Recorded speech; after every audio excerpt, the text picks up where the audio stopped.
Hello दोस्तों, स्वागत है आप सभी का हमारे इस चैनल पर। आशा है कि आप सभी लोग बहुत ही अच्छे होंगे, अपने घरों पर स्वस्थ होंगे। आज हम लोग इस वीडियो में एक बहुत ही महत्वपूर्ण विषय पर चर्चा करने जा रहे हैं। विषय है वैदिक कालीन स्त्रियों की दशा।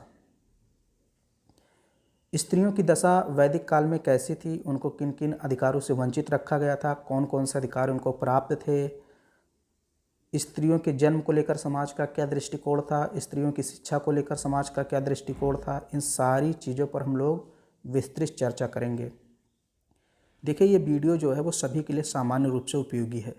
चाहे आप यूजीसी नेट जीआरएफ की तैयारी कर रहे हों, चाहे आप यूपीएससी की तैयारी कर रहे हैं या किसी अन्य एग्ज़ाम की तैयारी कर रहे हैं, तो आप ये वीडियो देख सकते हैं।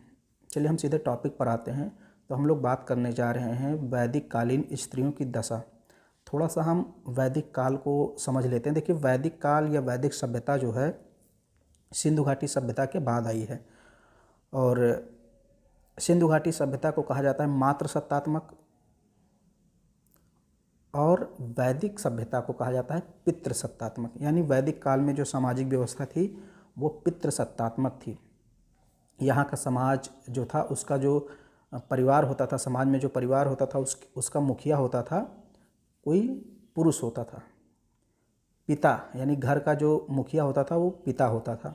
तो इसीलिए हमने कहा कि जो वैदिक काल था वो पितृसत्तात्मक था। हालांकि ऐसा नहीं कि स्त्रियों की दशा एकदम बेकार थी, उनको कोई अधिकार नहीं था, ऐसा भी नहीं है। पितृसत्तात्मक समाज था वैदिक काल, लेकिन फिर भी स्त्रियों को बहुत सारे अधिकार थे। हम लोग अभी उस पर बात करेंगे एक एक करके। तो सबसे पहले हम देखते हैं कि वैदिक काल कब से कब तक रहा। तो वैदिक काल की शुरुआत 1500 ईसा पूर्व मानी जाती है और ये 600 ईसा पूर्व तक रहा था। अब वैदिक काल को दो भागों में बांटा गया है। वैदिक काल को दो भागों में बांट दिया गया है, एक पूर्व वैदिक काल और एक उत्तर वैदिक काल। पूर्व वैदिक काल, इसी को हम लोग ऋग वैदिक काल कहते हैं। ये 1500 ईसा पूर्व से 1000 ईसा पूर्व तक था। और फिर जो दूसरा आता है उत्तर वैदिक काल, वो 1000 ईसा पूर्व से लेकर के 600 ईसा पूर्व तक था।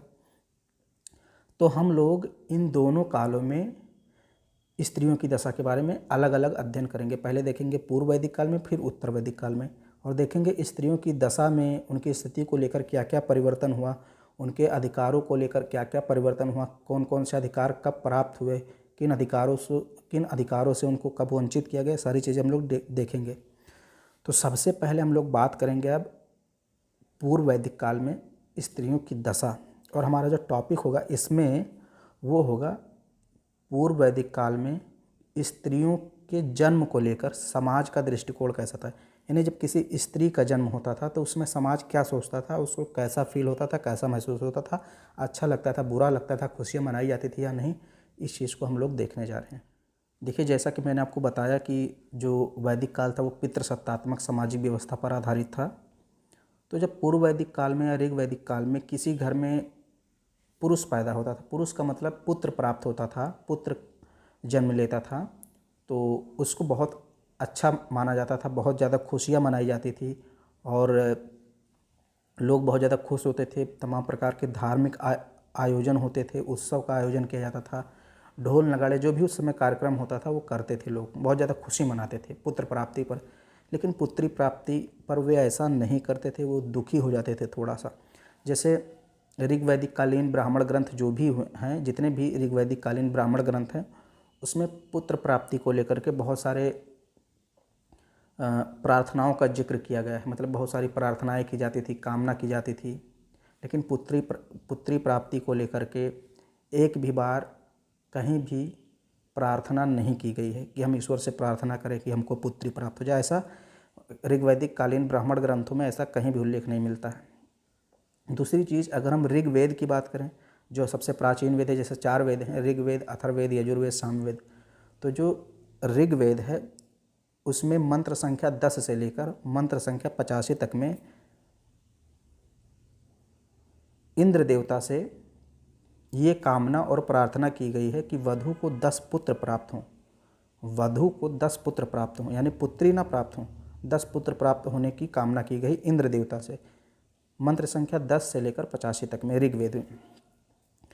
वहीं अगर अथर्ववेद की बात करें तो उसमें भी पुत्र प्राप्ति को लेकर के अनेक मंत्रों का और प्रार्थनाओं का उल्लेख किया गया है अथर्ववेद में, लेकिन पुत्री प्राप्ति को लेकर किसी भी मंत्र का उल्लेख नहीं किया गया। हाँ, अथर्ववेद में पुत्र प्राप्ति को लेकर मंत्र का उल्लेख किया गया है, प्रार्थनाओं का उल्लेख किया गया है, लेकिन पुत्री के जन्म को रोकने के लिए अथर्ववेद में पुत्री के जन्म को रोकने के लिए अनेक प्रार्थनाओं का उल्लेख किया गया है कि हमको पुत्री ना प्राप्त हो, ऐसा लोग प्रार्थना करते थे भगवान से, ईश्वर से।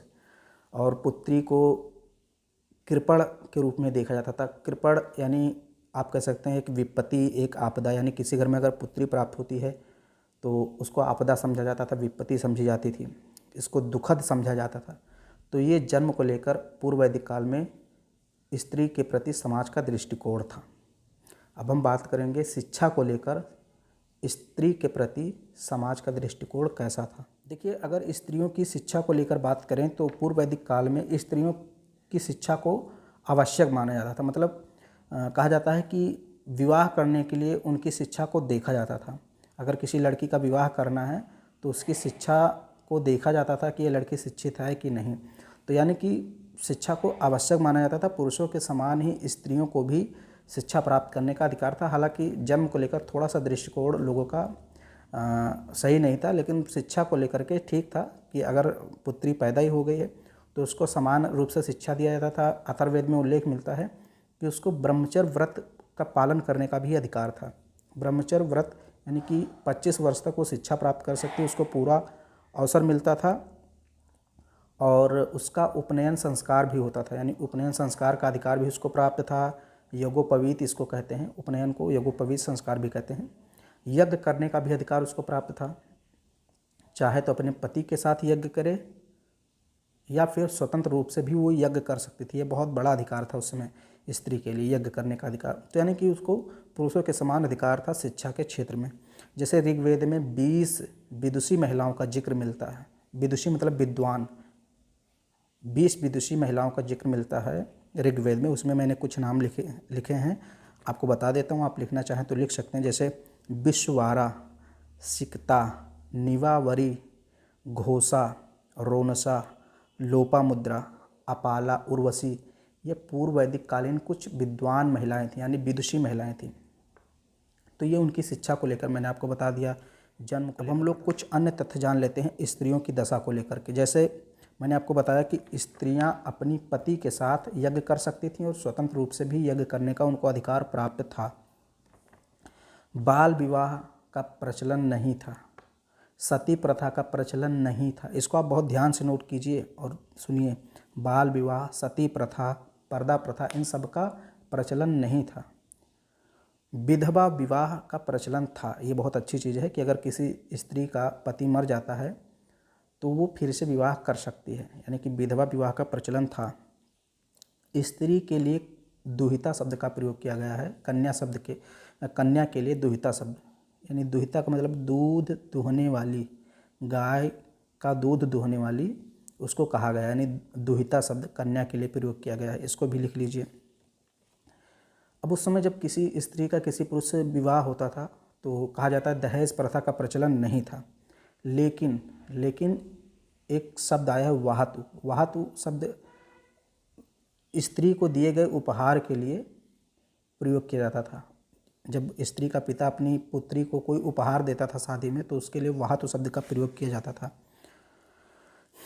और कई स्त्रियां ऐसी भी थी जो आजीवन अविवाहित रहती थीं, विवाह ही नहीं करती थीं, शादी ही नहीं करती थीं। तो ऐसी कन्या को अमाजु कहा गया है, अमाजु। और पुत्र प्राप्ति के लिए नियोग की प्रथा प्रचलित थी। अब नियोग की प्रथा क्या है इसको थोड़ा सा समझ लीजिए। जैसे किसी स्त्री का विवाह हुआ और उसको पुत्र की प्राप्ति नहीं हो रही है तो आजकल तो बहुत सारे मतलब इलाज हैं, तमाम तरह के उस पर सर्च हुआ है, खोज हुए हैं। लेकिन पहले ये प्रथा थी कि अगर किसी स्त्री को अपने पति से पुत्र नहीं प्राप्त हो रहा है तो वो स्त्री नियोग प्रथा को अपना सकती थी। नियोग प्रथा में क्या होता था, कोई स्त्री अपने देवर से साहचर्य स्थापित करती थी, मतलब संबंध बनाती थी, रिलेशन बनाती थी, तो उसको पुत्र प्राप्ति इस प्रकार से हो जाती थी। तो ये पूरा का पूरा मैंने आपको बताया कि ऋग वैदिक काल में या पूर्व वैदिक काल में स्त्रियों की दशा कैसी थी। जन्म को लेकर लोगों का, समाज का क्या दृष्टिकोण था, शिक्षा को लेकर क्या दृष्टिकोण था। बहुत सारे अधिकार प्राप्त थे, बहुत सारे अधिकार नहीं प्राप्त थे, सब कुछ मैंने आपको बता दिया। अब देखिए अगले वीडियो में हम लोग बात करेंगे उत्तर वैदिक काल में स्त्रियों की दशा कैसी थी। तो आज हम लोग इसको यहीं पर रोकते हैं, और अगर वीडियो आपको पसंद आए तो इसको लाइक कर दीजिए, शेयर कर दीजिए, और चैनल पे पहली बार आए हैं तो चैनल को सब्सक्राइब भी कर लीजिए।